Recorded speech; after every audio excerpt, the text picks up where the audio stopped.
Assalamu alaikum student. Today I am going to start from next topic, that is tension in a string. Okay student, what is tension? Tension है क्या? Tension is a force exerted by a string on a body to which it is attached. Tension का मतलब होता है खिंचाव. ठीक, तो खिंचाव क्या होगा? मतलब कोई भी बॉडी जो क्या कर रही है, खिंचाव प्रोड्यूस कर रही है, वो क्या है? टेंशन है. और ज़्यादातर ये स्ट्रिंग में आपको नज़र आती है, किसी भी तार में. इस तरह की जो बॉडी है, जो अगर हम कोई भी वेट लें, उसको अटैच करें किसी भी स्ट्रिंग के साथ, तो उसकी जो वेट की वजह से डाउनवर्ड मोशन है और इसके अलावा जो अपवर्ड मोशन है वो टेंशन होगी. सही है. तो tension is a force exerted by a string on a body. तो टेंशन भी क्या है? एक फोर्स है, फोर्स की कैटेगरी की है. मतलब टेंशन भी क्या है? फोर्स है. ठीक, अब हम स्टार्ट करते हैं next topic, that is motion of bodies connected by the string passing through a frictionless pulley. ठीक, तो अगर हम क्या करें, मोशन ऑफ अ बॉडी क्या है? इन्होंने कहा है कोई भी बॉडी जो मूविंग की हालत में है वो क्या हुई हुई है? स्ट्रिंग से कनेक्ट होकर, और वो क्या है? फ्रिक्शनलेस पुली से के पास हो रही हैं. तो ये कुछ फिगर की बात कर रहे हैं, कुछ के मतलब ये पुली है और पुली के साथ क्या है? दो वेट अटैच हैं, जिसका एक वेट का नाम क्या है? ए, एक वेट का नाम क्या है? बी. तो इस तरह इन्होंने दो केसेस बना दिए हैं. अब हम क्या कर रहे हैं? फर्स्ट केस को डिस्कस कर रहे हैं, देन हम सेकंड केस को डिस्कस करेंगे. ठीक है. फर्स्ट केस में क्या आ रहा है कि when both the bodies move vertically, कि दोनों क्या होंगी? कंडीशन क्या रखनी कि दोनों की कंडीशन क्या है? वर्टिकली मूवमेंट है. मतलब इनकी जो प्लेसमेंट है वो वर्टिकली है. मतलब वर्टिकली इस तरह होती है, हॉरिजॉन्टली इस तरह होती है. तो हम वर्टिकली की बात कर रहे हैं. ठीक है. और इसके साथ इसका जो मास है ए बॉडी का, उसका मास m1 है, और जबकि बी बॉडी का मास है वो क्या है? m2 है. और इसके अलावा वेट की क्या है? मूवमेंट क्या होती है? डाउनवर्ड. वेट क्या है? mg की इक्वल होता है, इसलिए यहाँ mg लिखा हुआ है. 2 की यहाँ क्यों लिखा हुआ है? वेट 2 है, मास 2 है. मास 2 की वजह से क्या है? हम क्या कर रहे हैं? यहाँ m2g लिख रहे हैं बॉडी बी के हिसाब से. और टेंशन क्या है? अपवर्ड डायरेक्शन में होगी, ये कैपिटल टी टेंशन. ठीक है. और इसी तरह ए बॉडी पे भी क्या है? मास m1 है, इसीलिए m1g कहा जा रहा है. और क्या है? और जो अपवर्ड मूवमेंट है वो क्या है? टेंशन है. ठीक है, जिसको हम टी से रिप्रेजेंट कर रहे हैं. तो इन्होंने फर्स्ट केस में क्या लिया है कि ये दोनों के मतलब जो कंडीशन है हमारी वेट की, वो क्या है? हम लोग किस तरह रिप्लेस कर रहे हैं वेट को, कि वो क्या है? वर्टिकली है. ठीक है. हैंग किस तरह हुए हुई है? वर्टिकली हैंग किए हुई है. कंसिडर हम कर रहे हैं क्या?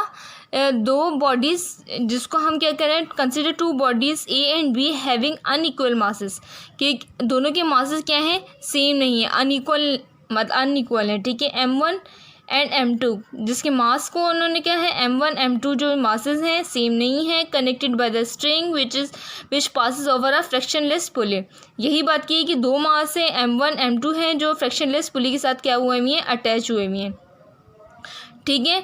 अब क्या हुआ है कि फ्रिक्शनलेस पुली और such a way that two bodies hang vertically. अब क्या हो रहा है कि दोनों क्या है? हैंग वर्टिकली हो रहे हैं. सपोज करनी है कि m1 is greater then m2, जो मतलब m1 मास है वो क्या है? m2 मास से क्या है? ज़्यादा है. तभी क्या है? m1 क्या है? डाउनवर्ड मूव कर रहा है, जबकि अगर क्योंकि मास ये कम होने की वजह से ये ऊपर जा रहा है. ठीक है. Hence body A will move downward with the acceleration A. ठीक है, जिसकी एक्सेलरेशन ए है, और एक्सेलरेशन ए होने की वजह से क्या हो रही है? ए बॉडी क्या हो रही है? डाउनवर्ड मूव कर रही है. While body B will move up with the same acceleration. Same acceleration से वो बॉडी क्या है? अपवर्ड मूव कर रही है, क्योंकि इसका मास कम है. Let T be the tension in a string, कि टी क्या है हमारा? कैपिटल टी क्या है? टेंशन इन अ स्ट्रिंग है जो अपवर्ड है, क्योंकि अपवर्ड जो खिंचाव हो रहा है वो क्या है? टेंशन है. To calculate the acceleration of the bodies and tension in a string, let us consider the motion of the body.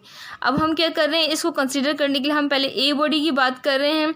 A body पे क्या हो रही हैं? दो फोर्सेस एक्ट हो रही हैं. एक तो वेट है और एक दूसरी क्या है? टेंशन है. वेट क्या कर रही है? डाउनवर्ड मूव करवा रही है, जबकि टेंशन टी क्या है? अपवर्ड मूव करवा रही है बॉडी ए पे.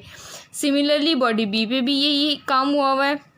दोनों फोर्सेस हैं, लेकिन क्या है कि जो हमारा since body A is moving down, so W1 is greater then T. जहाँ वेट ज़्यादा है, टेंशन कम है, तो देखो जिसके अंदर ताकत ज़्यादा है उसी की तरफ मूवमेंट हो रही है। अगर हम फिगर को देखें तो अगर देखा जाए, देखें यहाँ क्या है, वेट ज़्यादा है, इसलिए वेट ने क्या किया, खींच लिया है। तो weight is greater than tension. यहाँ क्या है, वेट बड़ा है, टेंशन कम है। जबकि यहाँ क्या है, टेंशन ने अपने ऊपर जाने खींच ली, क्योंकि बॉडी की मूवमेंट अपवर्ड है, तो it's mean tension greater than weight. यहाँ क्या हो रहा है, वेट कम है, टेंशन ज़्यादा है।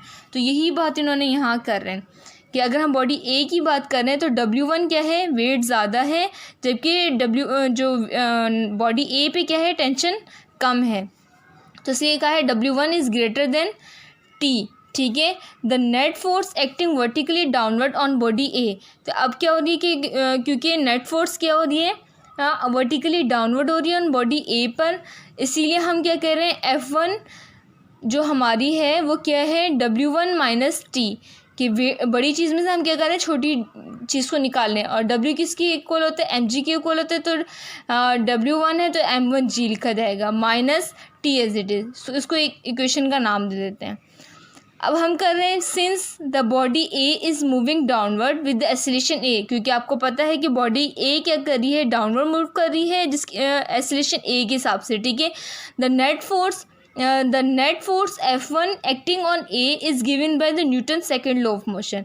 कि जो उसके अंदर क्योंकि उसके अंदर जब बॉडी क्या कर रही है, मूव कर रही है, वो मूविंग की हालत की वजह से क्या हो रही है, एक्सीलरेशन प्रोड्यूस हो रही है। तो इसलिए इन्होंने क्या किया है, F1 क्या हो रही है, F1 इक्वल टू M1A, मतलब force is equal to mass into acceleration. ठीक है, जो फोर्स हमारी F is equal to MA के इक्वल आ रही है। हमने Newton second law of motion में ये पढ़ा था कि F is equal to MA होता है। ठीक है, कंपेयर दिस बोथ इक्वेशन, कि हम 4.4 और 4.5 मतलब इन इक्वेशन का नाम दिया, आप 1-2 करके इक्वेशन का नाम दे दें, मर्जी है।